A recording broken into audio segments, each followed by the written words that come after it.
Hi students, ഇന്ന് നമ്മൾ പഠിക്കാൻ പോകുന്നത് 10ാം ക്ലാസ്സിലെ 6ാമത്തെ ചാപ്റ്ററായ ട്രിഗ്നോമെട്രിയിലെ 9ാമത്തെ ഭാഗമാണ്.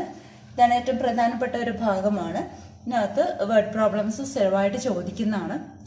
അപ്പോൾ ഇവിടെ ഞാൻ 2 പടം വരച്ചിട്ടുണ്ട്. അതായത് ഒരു കുട്ടി ഒരു മരത്തിലെ ആപ്പിളിനെ നോക്കുകയാണ്. അപ്പം നമ്മൾ സാധാരണ നോക്കുന്ന നോട്ടമാണ് സ്ട്രെയിറ്റ് വ്യൂ, സാധാരണ നോട്ടം. അതിൽ നിന്നും തല ഉയർത്തി മുകളിലുള്ള ഒരു വസ്തുവിനെ കാണുകയാണ്. അപ്പൊ എന്തുമാത്രം തല ഉയർത്തി, അതായത് സ്ട്രെയിറ്റ് വ്യൂവിൽ നിന്ന്, സാധാരണ നോട്ടത്തിൽ നിന്ന് മേലോട്ട് ഉയർത്തിയ എത്രയാണ് റേസ്ഡ് വ്യൂ, ഉയർത്തിയ നോട്ടം വരെയുള്ള ആ കോണ് അതെത്രയാണെന്നാണ് ആംഗിൾ ഓഫ് എലവേഷൻ റെപ്രസെന്റ് ചെയ്യുന്നത്. Angle of elevation.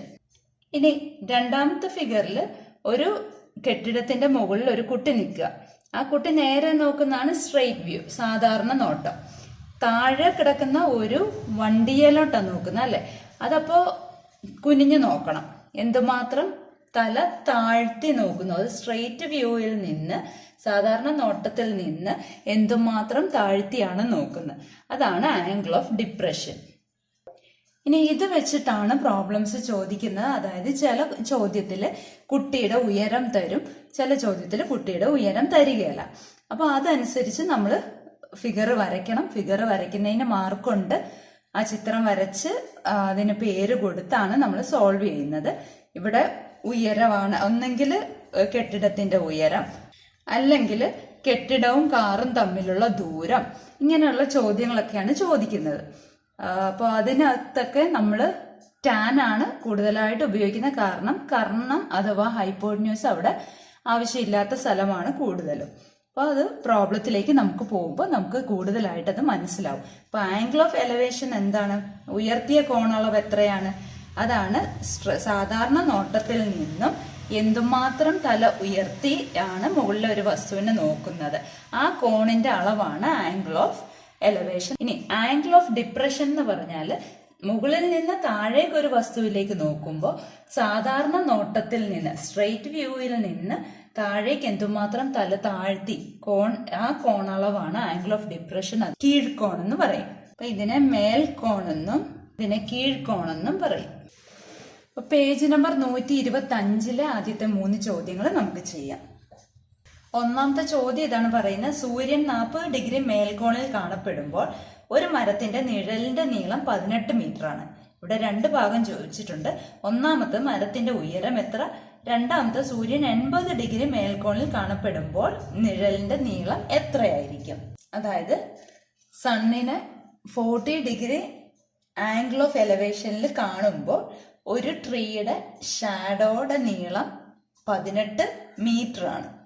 അങ്ങനെയാണെങ്കിൽ ആ ട്രീയുടെ ഹൈറ്റ് എത്ര ആണെന്നും ആ സണ്ണ് 80 ഡിഗ്രി ആംഗിൾ ഓഫ് എലിവേഷനിൽ കാണുമ്പോൾ സെയിം ട്രീയുടെ ഷാഡോയുടെ ലെങ്ത് എത്രയാണെന്നുമാണ് ചോദിച്ചിരിക്കുന്നത്.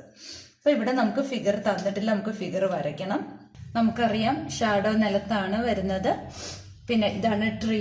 നമുക്ക് സണ്ണിനെ ഒന്നും വരയ്ക്കേണ്ട. 40 ഡിഗ്രി മേൽക്കോണിൽ കാണുമ്പോഴാണ് 40 ഡിഗ്രി ആംഗിൾ ഓഫ് എലവേഷൻ ആണ്.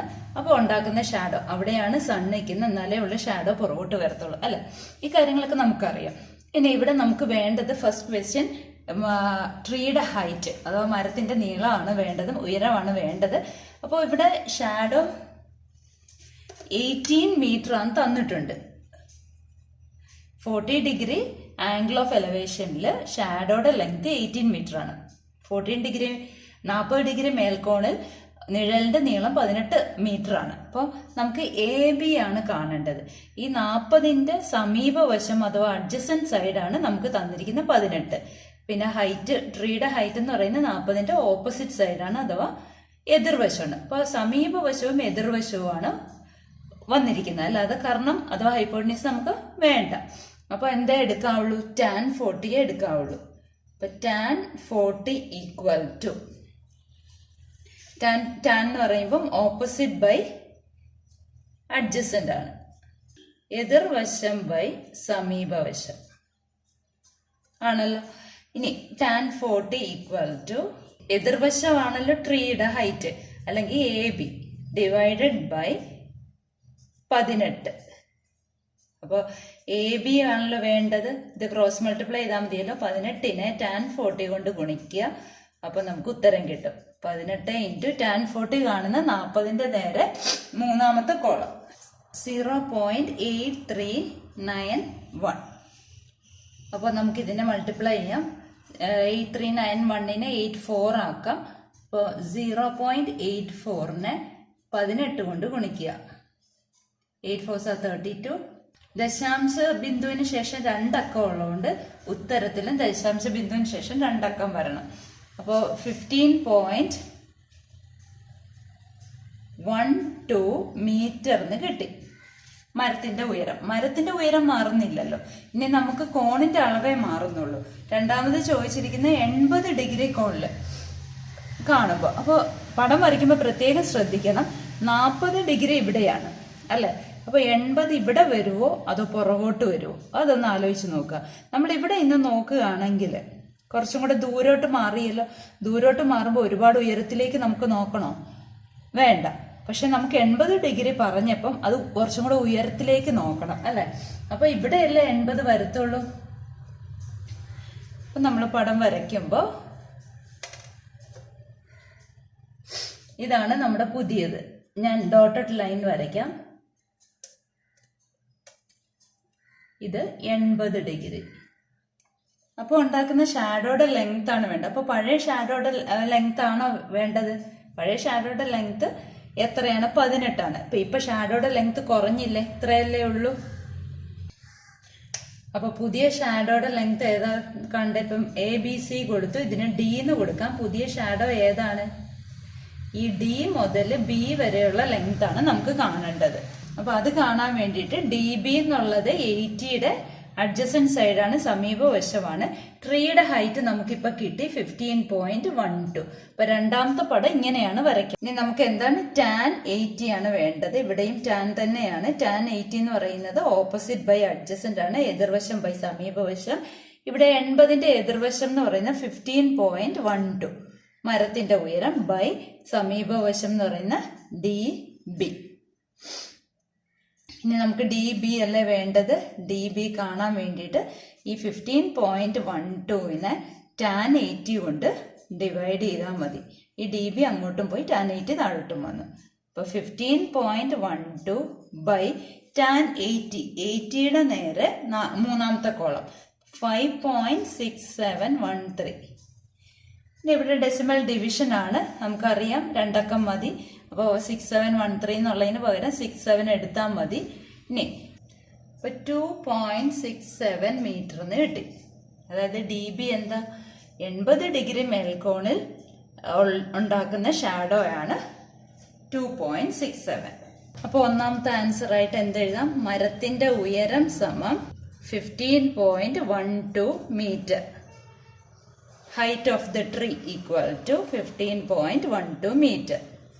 രണ്ടാമത്തെ ആൻസർ എന്തെഴുതാം? 80 ഡിഗ്രി മേൽക്കോണിൽ ഉണ്ടാക്കുന്ന നിഴലിന്റെ നീളം സമം 2.67 മീറ്റർ. നമ്മൾ ദശാംശത്തിന് ശേഷം എടുക്കുന്ന അക്കങ്ങളുടെ എണ്ണം അനുസരിച്ച് ചെറിയ വേരിയേഷൻ വരും. കാരണം ഡിജിറ്റ്സ് 4 ഡിജിറ്റ്സ് എടുക്കുമ്പോൾ അതിനനുസരിച്ച് ചെറിയ വേരിയേഷൻ. ഇത് എന്താണേലും സൈൻ കോസ് ടാന്റെ വിലകൾ എപ്പോഴും അപ്രോക്സിമേറ്റ് വാല്യൂ ആണ്, ഏകദേശ വിലയാണ്.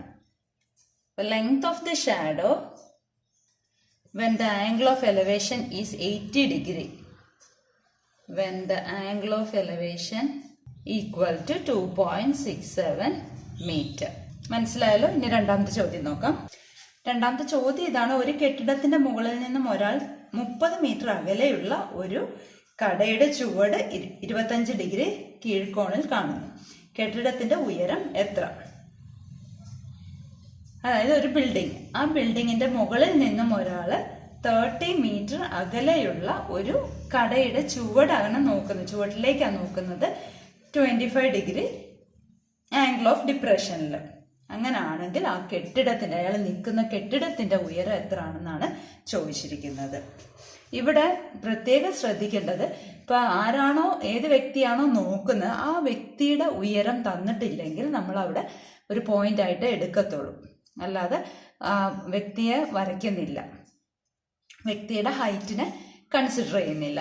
അപ്പൊ ഇവിടെയും ഫിഗർ ഇല്ല. ഇങ്ങനത്തെ ചോദ്യങ്ങളുടെ ഫിഗർ ഒരിക്കലും തരികയല്ല, നമ്മൾ വരയ്ക്കണം. അതിന് 1 മാർക്ക് ഉള്ളതാണ്. പിന്നെന്താണ് ഇവിടെ പറഞ്ഞിരിക്കുന്നത്? 25 ഡിഗ്രി ആംഗിൾ ഓഫ് ഡിപ്രഷൻ ആണ്. അപ്പൊ ആംഗിൾ ഓഫ് ഡിപ്രഷൻ നമുക്ക് വരയ്ക്കാം. ആംഗിൾ ഓഫ് ഡിപ്രഷൻ എന്ന് പറഞ്ഞാൽ എന്താണ്? ആദ്യം സ്ട്രെയിറ്റ് വ്യൂ വരയ്ക്കണം നമുക്ക്. ഇതാണ് സ്ട്രെയിറ്റ് വ്യൂ, ഇതാണ് straight view. Angle of depression എന്ന് പറഞ്ഞാൽ ആ സ്ട്രെയിറ്റ് വ്യൂവിൽ നിന്ന് എന്തുമാത്രം താഴേക്ക് കുനിഞ്ഞാണ് നോക്കുന്നത്, ആ കോണിന്റെ അളവ്, അതാണ് 25 ഡിഗ്രി തന്നിരിക്കുന്നത്. അപ്പൊ ഇത് വരച്ചിരിക്കണം, അല്ലാതെ ഈ ത്രികോണത്തിനകത്തല്ല വരുന്നത്. അത് പ്രത്യേകം മനസ്സിലാക്കുക. ഇനി നമുക്കറിയാവുന്ന ഒരു കാര്യമുണ്ട്, സമാന്തര വരകൾ അഥവാ പാരലൽ ലൈൻസിനകത്ത് നമ്മൾ പഠിച്ചതാണ്. അതായത് ഇത് രണ്ടും പാരലൽ ലൈൻസ്. അതിനെ ഒരു ട്രാൻസ്വേഴ്സിൽ കട്ട് ചെയ്യുകയാണെങ്കിൽ ഇവിടെയും വരുന്ന കോണിന്റെ അളവ് തുല്യമായിരിക്കും. അപ്പോൾ ഈ കോണിന്റെ അളവ് എന്താണ്? 25 ഡിഗ്രി തന്നെ ആയിരിക്കും. അപ്പൊ നമുക്ക് ത്രികോണത്തിനകത്തെ കോണ് കിട്ടിയല്ലോ. ഇനി നമുക്ക് പേര് കൊടുക്കാം, ABC. നമുക്ക് വേണ്ടത് എന്താണ്? ബിൽഡിങ്ങിന്റെ ഹൈറ്റ് ആണ് വേണ്ടത്. ആ ബിൽഡിങ്ങിന്റെ ഹൈറ്റ്, ബിൽഡിംഗ് എന്ന് പറയുന്നത്, കെട്ടിടം എന്ന് പറയുന്നത് 25ന്റെ എതിർവശമാണ്. സമീപവശം തന്നിട്ടുണ്ട്, അഡ്ജസന്റ് സൈഡ് തന്നിട്ടുണ്ട്. അപ്പൊ എന്താണ് എടുക്കേണ്ടത്? ടാൻ ആണ് എടുക്കേണ്ടത്. Tan 25 equal to opposite side by adjacent side, അഥവാ എതിർവശം ബൈ സമീപവശം. ഇനി ടാൻ 25 ഈക്വൽ ടു, എതിർവശത്താണല്ലോ ബിൽഡിംഗ് കിടക്കുന്ന, ബിൽഡിങ്ങിന്റെ പേര് നമ്മൾ AB എന്ന് കൊടുത്തു.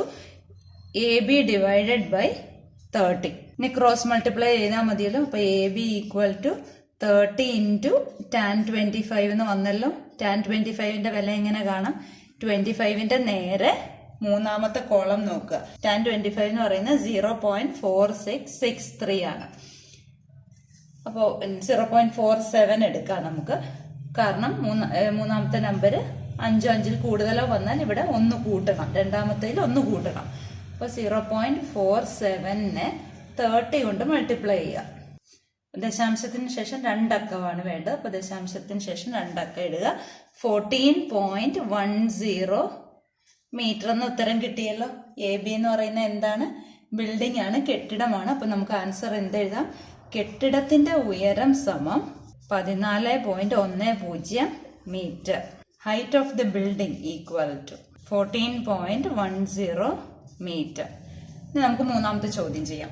മൂന്നാമത്തെ ചോദ്യം ഇതാണ്: ഒരു വൈദ്യുതി തൂണിന്റെ മുകളറ്റത്ത് നിന്ന് 2 ഇരുമ്പ് കമ്പികൾ ഇരുവശത്തേക്കും വലിച്ച് തറയിൽ ഉറപ്പിച്ചിരിക്കുന്നു. കമ്പികളുടെ ചുവടുകൾ തറയുമായി ഉണ്ടാക്കുന്ന കോണുകൾ 55 ഡിഗ്രിയും 40 ഡിഗ്രിയുമാണ്. കമ്പികളുടെ ചുവടുകൾ തമ്മിലുള്ള അകലം 25 മീറ്ററുമാണ്. തൂണിന്റെ ഉയരം എത്ര? അതായത് from the top of an electric post 2 wires are stretched to either side and attached to the ground, making angles 55 degree and 45 degree with the ground. The distance between the feet of the wires is 25 meters. What is the height of the post? അപ്പോൾ ഇവിടെ നമുക്ക് എങ്ങനെ വരും? അപ്പോൾ ആദ്യം നമുക്ക് ground വരയ്ക്കാം. Ground, electric post സൈഡിലേക്ക് വലിച്ചു കെട്ടിരിക്കുകയാണ്. രണ്ടും 2 കോൺ അളവാണ്. അതുകൊണ്ടാണ് ഇലക്ട്രിക് പോസ്റ്റ് നടുക്ക് വെക്കാതെ ഒരു കുറച്ചും കൂടെ സൈഡിലേക്ക് മാറ്റി വെച്ചത്. കാരണം ഒന്ന് 55 ഡിഗ്രിയും ഒന്ന് 40 ഡിഗ്രിയുമാണ്, 45 ഡിഗ്രിയുമാണ്. അപ്പൊ ചെറുത് എവിടെ വരും, വലുത് എവിടെ വരും? ദൂരോട്ട് പോകുന്നതോറും അല്ലേ ചെറുതായി വേണ്ടത്. അപ്പൊ ഇവിടെയാണ് 45 ഡിഗ്രി, ഇവിടെ 55 ഡിഗ്രി. ഇനി ഈ 2 കമ്പികളുടെയും കൂടെ വലിച്ചു കെട്ടിയിരിക്കുന്നത് തമ്മിലുള്ള ദൂരം എത്രയാണ്? 25 മീറ്റർ ആണ്. ഇത് മുഴുവനുമാണ് 25 മീറ്റർ. ഇതല്ല ഇലക്ട്രിക് പോസ്റ്റ് ആണല്ലോ. നമുക്ക് പേര് കൊടുക്കാം ABCD. ഇത് 2 റൈറ്റ് ട്രയാങ്കിൾ ആണ്. ഇനി ഇത് 2 റൈറ്റ് ട്രയാങ്കിൾസ് ആണ്, മട്ടത്രികോണങ്ങളാണ്. അപ്പൊ നമുക്ക് ഈ ത്രികോണം വെച്ചിട്ടും പോസ്റ്റിന്റെ ഹൈറ്റ് കിട്ടും, ഇത് വെച്ചിട്ടും പോസ്റ്റിന്റെ ഹൈറ്റ് കിട്ടും, അല്ലെ? അപ്പൊ ആ പോസ്റ്റ് മാറുന്നു ഉണ്ടോ? ഇല്ല. ഇപ്പൊ രണ്ടും വെച്ചിട്ട് നോക്കുമ്പോഴും സെയിം ഹൈറ്റ് ആണല്ലോ പോസ്റ്റിന് വരുന്നത്, അല്ലെ? അപ്പൊ നമുക്ക് ഇതിനെ ആകെയുള്ളത് 25 മീറ്റർ ആണല്ലോ. അപ്പോൾ ഒരെണ്ണം എക്സ് എന്ന് എടുത്തു കഴിഞ്ഞാൽ മറ്റേത് എത്ര വരും? 25 മൈനസ് എക്സ് വരും. മനസ്സിലായോ? അതായത് സി മുതൽ ഡി വരെയുള്ള ദൂരം 25 മൈനസ് എക്സും ബി മുതൽ സി വരെയുള്ള ദൂരം എക്സും ആയിട്ട് എടുക്കുക. രണ്ടും കൂടെ കൂട്ടുമ്പോൾ 25 കിട്ടും. ഇനി നമുക്ക് ആദ്യം ഇവിടെ ഹൈപ്പോട്ടന്യൂസ് അഥവാ കർണത്തിന്റെ ആവശ്യം വരുന്നില്ല. അപ്പൊ ടാൻ ആണ്. ടാൻ 45 ഈക്വൽ ടു എന്തെഴുതാം? ഓപ്പോസിറ്റ് സൈഡ് പോസ്റ്റ് അല്ലേ? പോസ്റ്റിന്റെ പേരെന്താ? A C by adjacent side X. അപ്പൊ ഇതിൽ നിന്ന് എ സി എന്ത് വരും?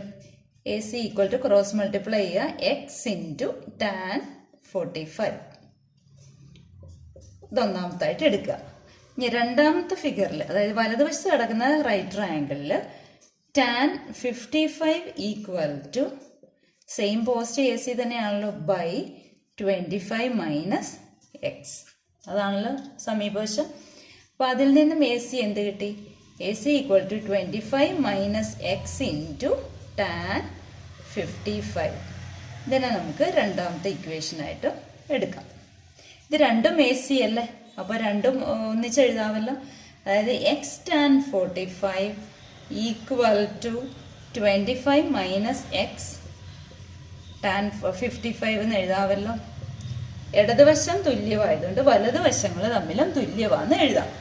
ഇനി ടാൻ 45ന്റെയും ടാൻ 55ന്റെയും വില നമ്മൾ ഇട്ട് കൊടുക്കാൻ പോവാണ്. പിന്നെ ഇവിടെ മലയാളം മീഡിയത്തിന്റെ ടെക്സ്റ്റ് ബുക്കിൽ 45 ഡിഗ്രിക്ക് പകരം 40 ഡിഗ്രിയാണ് കിടക്കുന്നത്. ഇംഗ്ലീഷ് മീഡിയത്തിന്റെ ടെക്സ്റ്റ് ബുക്കിൽ 45ഉം 55ഉം ആണ് കിടക്കുന്നത്. അപ്പം അതിനനുസരിച്ച് വില മാറ്റിയിട്ട് കൊടുത്താൽ മതി. ഇവിടെ ടാൻ 45ന്റെ വില നമുക്കറിയാം 1 ആണ്. അപ്പൊ എക്സ് ഇൻറ്റു 1 എന്ന് പറയുമ്പോൾ എക്സ് തന്നെ ഈക്വൽ ടു, ഇതിനെ നമുക്ക് ആദ്യം ഓപ്പൺ ചെയ്യാം. 25 into tan 55 minus x into tan 55 എഴുതാമല്ലോ. ഈ എക്സ് അതുപോലെ എഴുതണം. പിന്നെ മൈനസ് എക്സ് ടാൻ 55ന് ഇപ്പുറത്തോട്ട് കൊണ്ടുവരണം. കാരണം എക്സ് എല്ലാം കൂടെ ഒന്നിച്ച് കിടക്കാൻ വേണ്ടിയിട്ടാണ്. അപ്പൊ അതെന്താവും? പ്ലസ് എക്സ് ടാൻ 55 ആയി ഈക്വൽ ടു 25 ഇൻറ്റു ടാൻ 55 എന്ന് പറയുന്നത് 55ന്റെ നേരെ മൂന്നാമത്തെ കോളം, അതായത് 1.4281. അപ്പൊ ഇവിടെയും 1.4281 ഇട്ട് കൊടുക്കാമല്ലോ. ഇനി ഇവിടെ എന്താ കോമൺ ഉള്ളത്? X common. ആ എക്സിനെ നമുക്ക് പുറത്തെടുത്തിട്ട് ബാക്കി എക്സ് എടുത്തു കഴിഞ്ഞാൽ ബാക്കി എന്ത് വരും? 1 വരും. പ്ലസ് ഇവിടെ നിന്ന് എക്സ് പുറത്തെടുത്തു, ബാക്കി ടാൻ 55 ആണ് ഉള്ളത്. അതിന്റെ വില 1.4281 ആണ് ഈക്വൽ ടു 1.4281 ഇൻറ്റു 25. അപ്പൊ ഇവിടെ 1.43 ആക്കാം നമുക്ക്. ഇത് ഡിവൈഡ് ചെയ്യുമ്പോൾ 14.71 മീറ്റർ എന്ന് കിട്ടും. ഇതെന്താണ്? എക്സ് ആണ്. നമുക്ക് കണ്ടുപിടിക്കേണ്ട എന്താ? പോസ്റ്റിന്റെ ഹൈറ്റ് അല്ലെ? നമുക്കിവിടെ എക്സിന്റെ വാല്യൂ 14.71 ഇട്ട് കൊടുത്താൽ എന്ത് കിട്ടും? ടാൻ 45 ഈക്വൽ ടു നമ്മൾ ആദ്യം ചെയ്തതാണ് അല്ലെ? പോസ്റ്റിന്റെ ഹൈറ്റ് എന്ന് പറയുന്നത്, പോസ്റ്റിന്റെ ഹൈറ്റ് ആയിട്ട് എ സി ആണ് നമ്മൾ എടുത്തത്. അപ്പോൾ എ സി എന്ന് പറയുന്നത് എക്സ് ടാൻ 45 ആണ് അല്ലെ? എക്സ് ടാൻ 45 ഒന്നാമത്തെ ഇക്വേഷൻ ആയിട്ട് എഴുതിയത് ഓർക്കുന്നുണ്ടല്ലോ. അപ്പോൾ ടാൻ 45ന്റെ വില 1 ആണ്. എക്സിന്റെ വാല്യൂ 14.71 ആണ്. അപ്പോൾ പോസ്റ്റിന്റെ ഹൈറ്റ് എന്ത് തന്നെ കിട്ടി? 14.71 ഇൻറ്റു 1, അതായത് 14.71 മീറ്റർ എന്ന് തന്നെ കിട്ടിയല്ലോ. ഇനി height of the post, height of the electric post equal to 14.71 metre. വൈദ്യുതി തൂണിന്റെ ഉയരം സമം 14.71 മീറ്റർ. ഇനി ഇവിടെ നമുക്ക് അല്ലാതെ കണ്ടുപിടിക്കാവുന്നതാണല്ലോ. ഇത് 45 ആണ്, ഇത് 90 ആണ്. അപ്പൊ ഇതും 45 അല്ലെ? അപ്പൊ ഇതെത്ര കിട്ടുന്നോ അത് തന്നെ ആയിരിക്കുമല്ലോ പോസ്റ്റിന്റെ ഹൈറ്റും അല്ലെ? അപ്പൊ പോസ്റ്റിന്റെ ഹൈറ്റ് എക്സിന്റെ വാല്യൂ കിട്ടിക്കഴിഞ്ഞാൽ നമുക്ക് ഈ റേഷ്യോ ഇട്ടും വേണമെങ്കിൽ ചെയ്യാം. 45, 45, 90. അപ്പോൾ 1:1:√2 ആണ് അല്ലെ? അപ്പോൾ ഇവിടെ 14.71 ആണ്. അപ്പോൾ 14.71 തന്നെ പോസ്റ്റിന്റെ ഹൈറ്റും വരും. ഇനി മലയാളം മീഡിയത്തിന്റെ ടെക്സ്റ്റ് ബുക്കിന്റെ 40 ആയതുകൊണ്ട് നമുക്ക് ഈ റേഷ്യോ ഉപയോഗിക്കാൻ പറ്റത്തില്ല. അതുകൊണ്ടാണ് ഞാൻ ഈ മെത്തേഡും കൂടെ കാണിച്ചു തന്നത്. അപ്പൊ എല്ലാവർക്കും മനസ്സിലായല്ലോ. ഇനി 4-ാമത്തെ 5-ാമത്തെ ചോദ്യം അടുത്ത വീഡിയോയിൽ നമുക്ക് ചെയ്യാം.